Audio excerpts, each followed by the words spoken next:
تو یہ غلطی بھی ہرگز نہیں کرنی چاہیے۔ تحمل مزاجی سے دوسرے کی بات ناپسندیدہ صحیح سن ضرور لیں، پھر اس کے بعد اپنی بات آگے سے بتا دیں تو آپ کی بات کو پھر سن لیا جائے گا۔ چنانچہ ایک بزرگ جو تھے انہوں نے کسی بنا پر اپنی بیوی کو طلاق دے دی، بہت تنگ تھے، مجبور ہو کے انہوں نے ایسا قدم اٹھا لیا۔ چنانچہ ایک آدمی ملنے کے لیے آیا، اس نے کہا جی آپ نے اپنی بیوی کو طلاق دے دی۔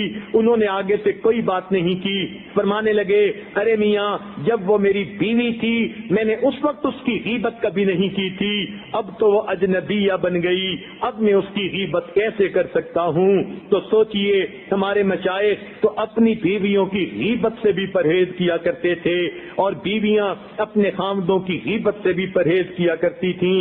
چنانچہ ایک حدیث پاک میں آتا ہے جو خامد اپنی بیوی کی جو ہے ایذا رسانی پہ صبر کرے گا یا بیوی اپنے خامد کی ایذا پر صبر کرے گی، اللہ تعالیٰ ان کو صبر ایوب کی مانند ثواب عطا فرمائیں گے۔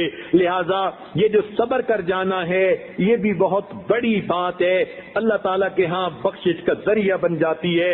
اور یہ اصول میاں بیوی بنا لیں، جب خامد بول رہا ہو تو بیوی سنے، جب بیوی بول رہی ہو تو خامد سنے۔ برائیاں ہر وقت کرنے کی بجائے کبھی اس کی تعریف کی اور پھر اس کی برائیوں کے بارے میں اس کو تنہائی میں سمجھایا کریں اور کہا کریں ایک بات میں آپ سے کرنا چاہتا ہوں، آپ ذرا میری بات توجہ سے سننا۔ اور یہ اصول میاں بیوی بنا لیں، جب خامد بول رہا ہو تو بیوی سنے، جب بیوی بول رہی ہو تو خامد سنے۔ درمیان میں ایک دوسرے کی بات کاٹنا یہ تو جاہلوں کا شیوا ہوتا ہے، یہ تو بے وقوفوں کی نشانی ہوتی ہے، اور عام طور پر آج یہی ہوتا ہے، خامد نے بات شروع کی، بیوی نے بات کاٹ کے اپنی شروع کی، خامد نے پھر اپنی دلیل دی۔